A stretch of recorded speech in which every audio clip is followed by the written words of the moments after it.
आपके घर में रोज कीर्तन हो, आपके घर में रोज भगवत चर्चा हो, मेरी प्रार्थना आपसे रोज करना चाहिए। टाइम निकालो, कीर्तन करो, कीर्तन करो, कीर्तन करो। जहां कीर्तन है, जहां भजन है, वहां कलयुग का कोई प्रभाव नहीं है। अच्छा ये बताइए, अभी कौन सा युग चल रहा है? अभी कौन सा युग चल रहा है? कौन सा मैया जी? ओ मैया, कौन? कलयुग।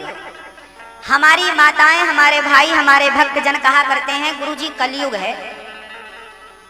यहाँ पर बुरा काम क्यों हो रहा? महाराज जी कलयुग है। बेटा अपने माँ बाप पर आंख क्यों दिखा रहा है? महाराज जी कलयुग है ना, कलयुग के बच्चे हैं ये। हाँ कलयुग है।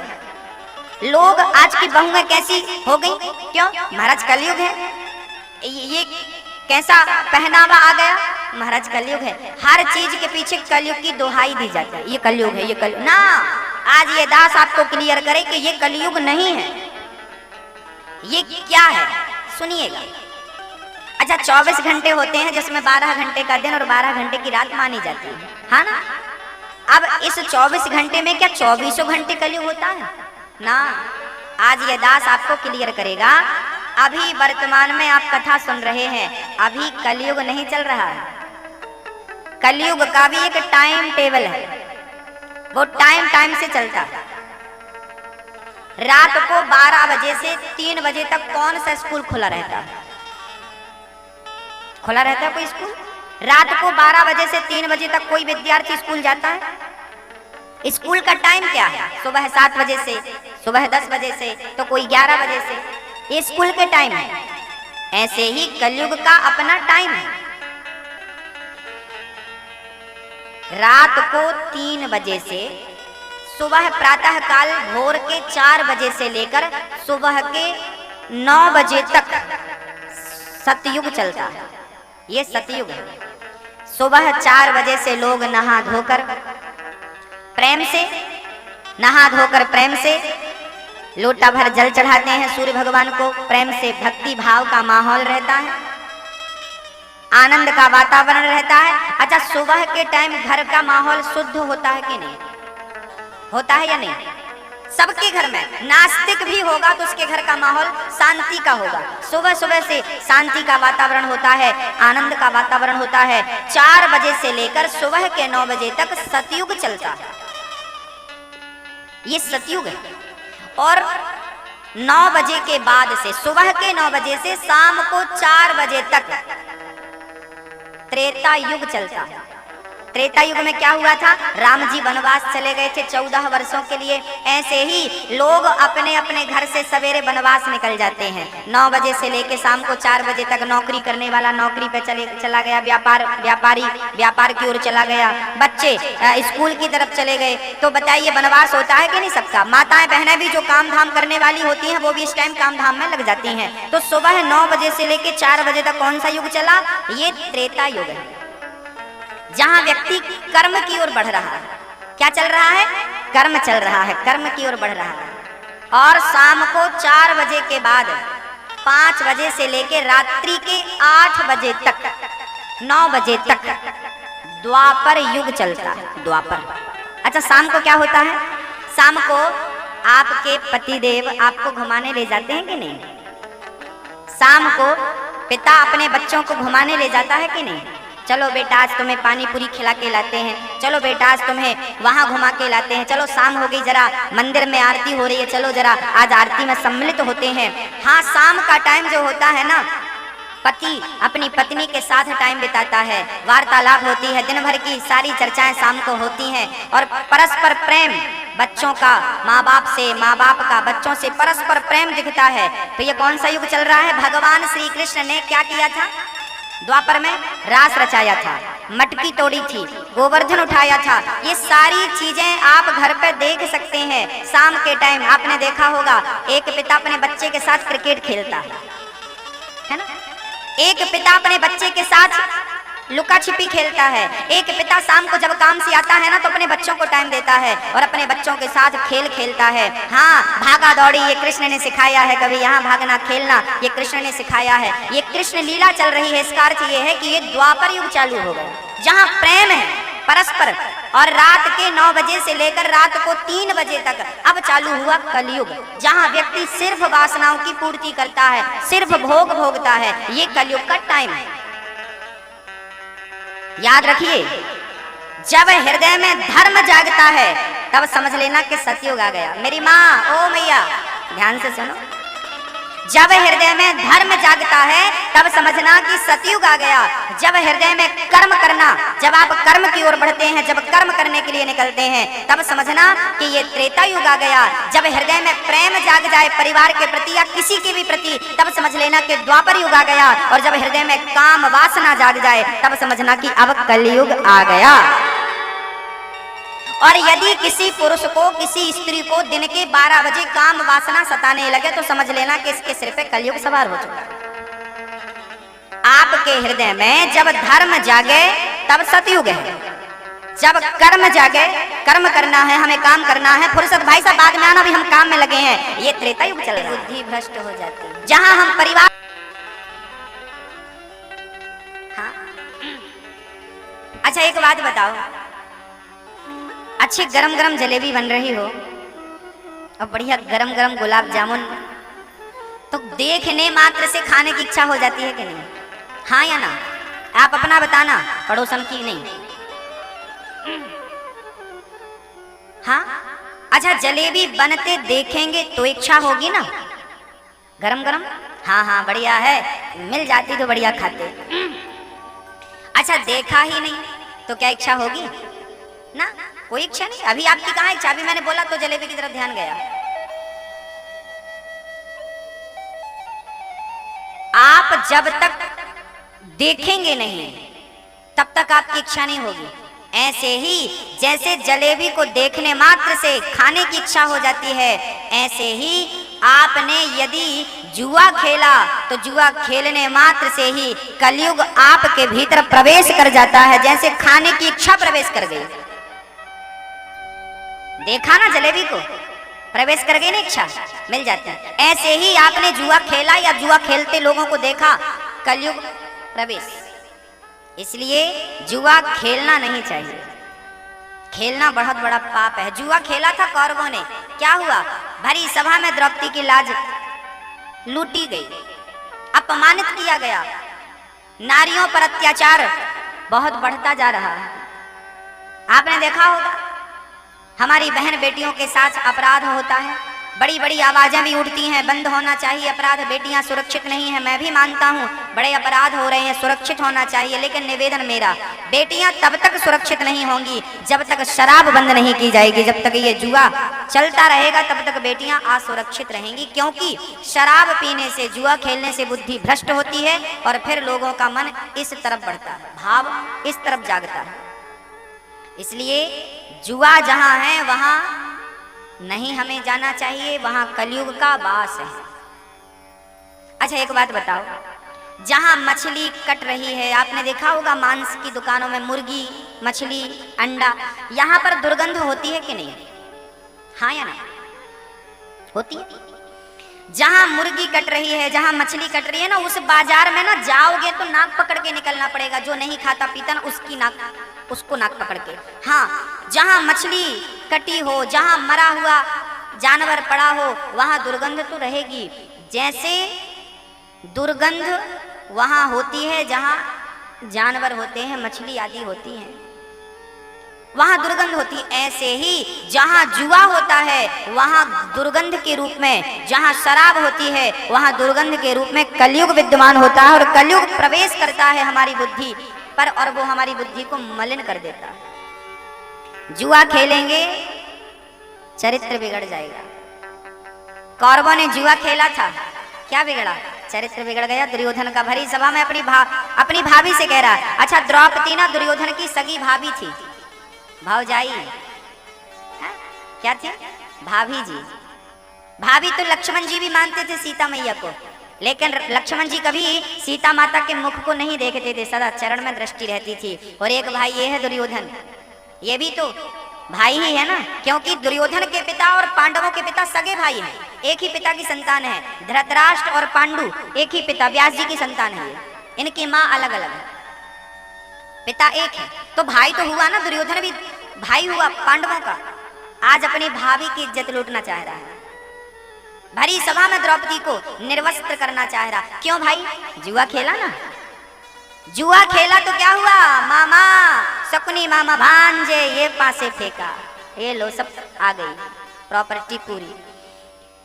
जो जुआड़ी होता है उसकी बुद्धि अक्सर ऐसी ही होती है। आपने देखा होगा अक्सर जहां जुआ होता है ना, वहां नाचने वाली भी बहुत होती है। मैंने सुना है भाई, देखा नहीं है। वहां नाचने वाली नाचती रहती है। जुआ चल रहा है क्योंकि जुआड़ी को चाहिए, स्त्री चाहिए। तो दुर्योधन जुआ खेला तो ऐसी बुद्धि भ्रष्ट हुई कि अपनी भाभी को कुदृष्टि से देखने लगा दुर्योधन। इसलिए जुआ कदापि नहीं खेलना चाहिए। दूसरा स्थान है कलयुग का पानम। पानम बोले तो शराब, जहां शराब होती है वहां कलयुग। आज तो शराब पीना फैशन बन चुका है। 100 में से 80% लोग शराब पीते हैं। बहुत लोग शराब पी रहे हैं, 90 हम कहें तो अति संयुक्ति नहीं होगी, आश्चर्य नहीं होगा। इतनी अधिक मात्रा में आज लोग शराब पी रहे हैं, फैशन बन चुका है, शराब पी लो। जो नहीं पीता, हमारी पहचान के एक भक्त हैं, वो कहा करते हैं गुरुजी हम शराब नहीं पीते, लेकिन हमारी पूरी दोस्ती शराबियों से है। हमारा पूरा फ्रेंड सर्कल शराबी है। हम ऑफिस में काम करते हैं तो वहीं हमारे फ्रेंड लोग ले आते हैं, पैक बनाते हैं और कहते हैं पियो। जो पीता है उसे तो वो बुद्धिमान कहते हैं, हम नहीं पीते तो वो कहते हैं तुम बड़े मूर्ख हो, कुछ नहीं जानते। जो शराब नहीं पीता उसे शराबी मूर्ख समझते हैं। कौन समझाए इन मूर्खों को कि तुम सबसे बड़े मूर्ख हो, सबसे बड़े। शराब पियोगे तो नाश नहीं होगा, सर्वनाश की व्यवस्था है। इसलिए शराब पीने से बुद्धि भ्रष्ट होती है। अच्छा बताइए, आप बताइए, जिन जिनने शराब पी है उनमें से किसका घर अच्छा है? शराब पीने से घर बर्बाद हुए कि नहीं? इंदौर में ही हजारों घर बर्बाद हो गए केवल शराब से। पत्नी का मंगलसूत्र बेच के पी लेता है, माँ का पैसा इकट्ठा करती है ले जाकर पी लेता है। भक्तों बड़ी दुखद बात है, हम शराब नहीं छोड़ पाते। देखिए ना, पुरुषों की संख्याएं कम होती हैं, माताओं की संख्या कथाओं में ज्यादा होती है, क्योंकि पुरुषों को पता है कि अभी कथा सुनने जाएंगे तो महाराज जी कहेंगे कि शराब नहीं पीना चाहिए, और वो अपनी प्यारी शराब को कैसे छोड़ दें। तो उनको लगता है कि एक काम करो, सत्संग ही छोड़ दो। सत्संग ही छोड़ देते हैं, शराब ना छोड़नी पड़े। शराब, ये दास ने कई भक्तों को शराब ना पीने का संकल्प दिलाकर उनके जीवन को सुखी किया। बहुत भक्तों ने प्रतिज्ञा करी अब मैं शराब नहीं पीऊंगा, और वो सफल भी रहे हैं। मैं आपसे भी निवेदन करता हूँ, शराब पीकर अपने जीवन को बर्बाद मत करना। अरे पीना है तो भक्ति का प्याला पियो ना। एक आदमी, एक सज्जन मेरे पास आए, महाराज जी आप भी पी लो। हमने कहा ये क्या है? बोले अंगूर की है, गरम गरम निकाली, आप भी पियो, एक पैक तो चढ़ाओ। हमने कहा इसको चढ़ाएंगे क्या होगा? बोले महाराज जी 12 घंटे ऐसी चढ़ेगी, उतारी नहीं उतरेगी। हमने कहा 12 घंटे बाद फिर क्या करेंगे? बोले उतर जाए तो फिर चढ़ा लेना। हमने कहा फिर उतर जाएगी क्या करेंगे? बोले हमारी दुकान से फ्री, जितना चाहो आप ले जाओ। हमने कहा भाई साहब हम पीते तो हैं, पर वो नहीं पीते जो आप पिला रहे हो, हम वो नशा करते हैं। आपकी वाली तो 12 घंटे में उतर जाती है, पर अपनी वाली तो एक बार चढ़ बस जाए तो इस जन्म में तो उतरेगी नहीं। 7 जन्म का ठेका मैं लेता हूँ। जाम पर जाम पीने से क्या फायदा, रात बीती उतर जाएगी। अरे सत्संग का प्याला पी ले बंदे, पूरी जिंदगी सुधर जाएगी। बहुत सारे लोग खाते हैं। एक मैया जी हमें ट्रेन में मिल गई, हमने ऐसी बात चली, मैया जी ने कहा, हमने पूछा मैया जी आप, उस समय योगी जी ने गौ हत्या बंद की थी, मांस नहीं खाने की नसीहत लोग दे रहे थे एक दूसरे को। हमने भी कहा, यूं चर्चा चली मांस नहीं खाना चाहिए। मैया बोल पड़ी, महाराज नहीं नहीं, हम तो खाते हैं, बहुत आनंद आता है हमें, हम तो खाते हैं, अच्छा लगता है। हमने कहा मांस खाती हो, उसमें क्या अच्छा लगता है? पांव वाला हिस्सा अच्छा लगता है कि मुंह वाला हिस्सा अच्छा लगता है? पेट वाला हिस्सा अच्छा लगता है कि गर्दन वाला हिस्सा अच्छा लगता है? कौन? नहीं महाराज, मांस तो मांस से खाते हैं। हमने कहा मेरी माँ आप क्यों खाती हो? बोले महाराज जी अच्छा लगता है। मैंने कहा अच्छा लगता है, आप अपने स्वाद के लिए किसी की जान ले रही हो, क्या ये अच्छा है? आपको अच्छा लगता है मांस, इसके लिए बेचारी मुर्गी को मारना, उसके प्राण लेना, मछली को मारना, उसके प्राण लेना, किसी को मारकर अपना स्वाद बनाना, क्या हमारे सनातन धर्म ने हमें यही सिखाया है?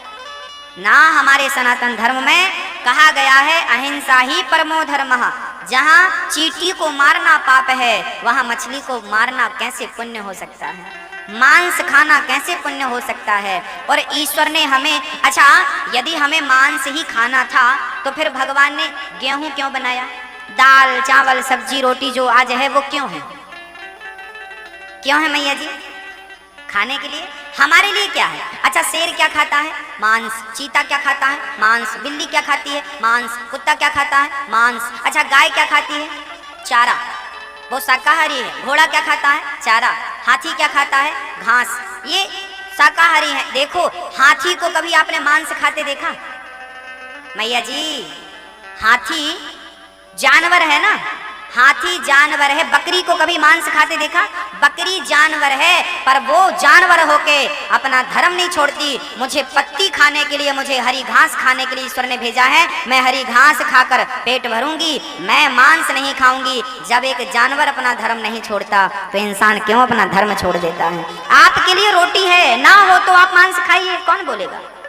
दाल है, चावल है, सब्जी है, रोटी है। आपने एक चीज और नोट किया हो ना किया हो, आज ये दास आपको कह दे, जो मांसाहारी जानवर होते हैं ना, उनके कैनाइन दांत होते हैं, देखा होगा, दांत ऐसे टेढ़े, दो दो दांत हो, दो इस तरफ, चार ऐसे बड़े बड़े दांत होते हैं नुकीले। वो मांस फाड़ने के लिए ईश्वर ने उन्हें ऑलरेडी दे रखे हैं। शेर के होते हैं, कुत्ता के होते हैं, बिल्ली के होते हैं। क्या वो दांत आपके हैं? जरा घी करके बताओ। नहीं, आपके वो दांत नहीं है। इसका अर्थ है कि ईश्वर ने हमें मांसाहारी नहीं बनाया, ईश्वर ने हमें जन्मजात शाकाहारी बनाया है, फिर भी मांस खा रहे हैं। गलत बात है। जो मांसाहारी जानवर होते हैं ना, उनके पाँव में नाखून होते हैं, नख होते हैं, और जो शाकाहारी जानवर होते हैं ना, गाय भैंस आदि, उनके खुर होते हैं, खुर। खुर तो आपके भी देख लो, खुर है कि नाखून है?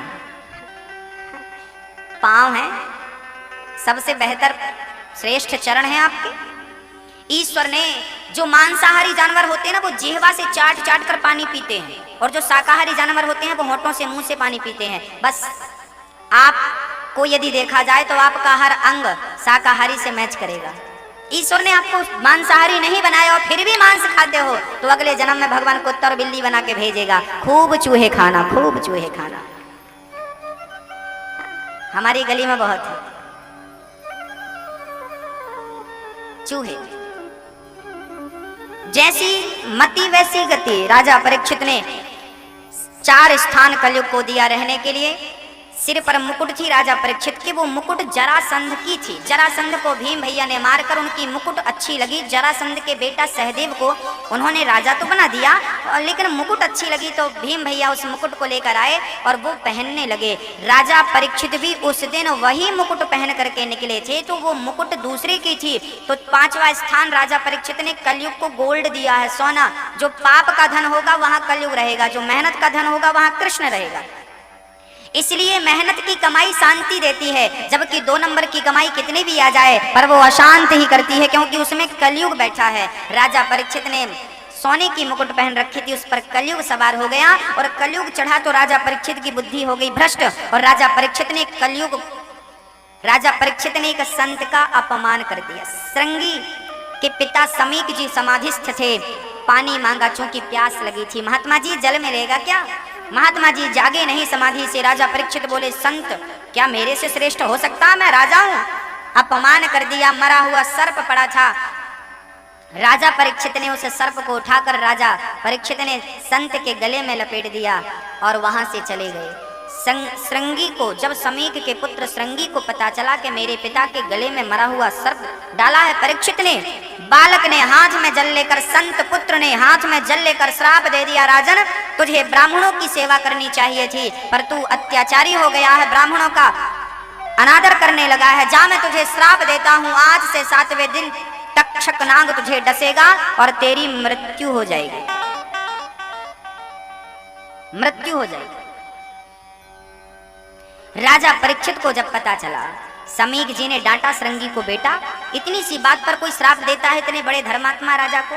तुरंत समीक जी ने एक शिष्य को पठाया, कहा जाओ राजा परीक्षित से कह देना कि उन्हें 7 दिन में मरना है, अपने कल्याण का कोई उपाय खोज लें। राजा परीक्षित को पता, जिस समय राजा परीक्षित को श्राप लगा उस समय राजा परीक्षित की उम्र 40 वर्ष की थी, लगभग 40 साल में आदमी घर परिवार की ओर बहुत आसक्त होता है। राजा परीक्षित को पता चला मुझे 7 दिन में मरने का श्राप लगा है, मेरे जीवन में मात्र 7 दिन शेष रह गए हैं। परीक्षित ने तुरंत घर परिवार त्यागा और गंगा के किनारे चल पड़े, गंगा के तट पर पहुंच गए। यहाँ प्रश्न खड़ा हुआ कि परीक्षित जी गंगा के तट ही क्यों गए, जबकि वो दिल्ली निवासी थे, वो दिल्ली के राजा थे। उस समय दिल्ली, हस्तिनापुर दिल्ली का नाम था, तो दिल्ली के पास तो यमुना जी है, यमुना के किनारे क्यों नहीं गए, वो गंगा के किनारे हरिद्वार की तरफ क्यों चले गए। तब प्रश्न उठा तो समाधान मिला कि राजा परीक्षित को पता था कि मुझे 7 दिन में मरना है और मोक्ष देने का काम तो गंगा मैया का है। यदि गंगा मैया के वश में होगा तो वो मुझे मोक्ष देंगी, नहीं तो स्वयं कोई साधन बताएंगी और मेरे मोक्ष की व्यवस्था स्वयं गंगा मैया करेंगी। तो गंगा के चरणों में प्रणाम किया राजा परीक्षित ने, शुकताल में जाकर बैठ गए। बड़े बड़े संतों का आगमन हुआ पर कोई कल्याण का साधन न खोज पाया। जिसे 7 दिन में मरना हो उसे क्या करना चाहिए, सब चकित थे। उसी समय गंगा मैया की कृपा से, भगवत कृपा से श्री सुखदेव भगवान का प्रादुर्भाव हुआ। तत्रा भवद भगवान व्यास पुत्रो यदृच्छया गामट मानोनपेक्षा अलक्ष लिंगो निजलाभ तुष्टो व्रतश्च वाली रवधूत वेसा। श्री सुखदेव भगवान आए और राजा परीक्षित ने चरणों में नमस्कार किया, चरणों में लेट करके प्रणाम किया और श्री सुखदेव भगवान से राजा परीक्षित ने प्रश्न कर दिया, गुरुदेव मैं परीक्षित अतः प्रक्षामि सत्सिद्धिं योगिनां परमं गुरुं पुरुषस्य है यत् कर्मं यत् कार्यम म्रियमाणस्य सर्वथा।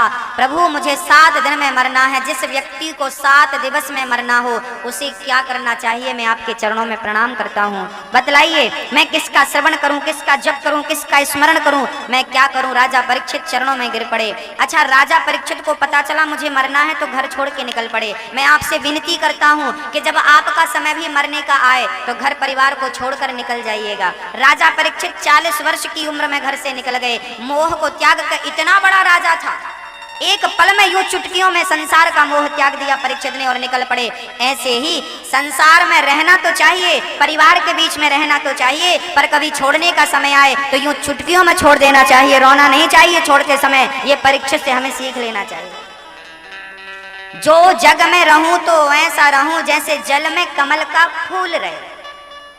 बस संसार को छोड़ दें, यूं मिनटों में छोड़ दें, टाइम ना लगे। परीक्षित ने छोड़ दिया।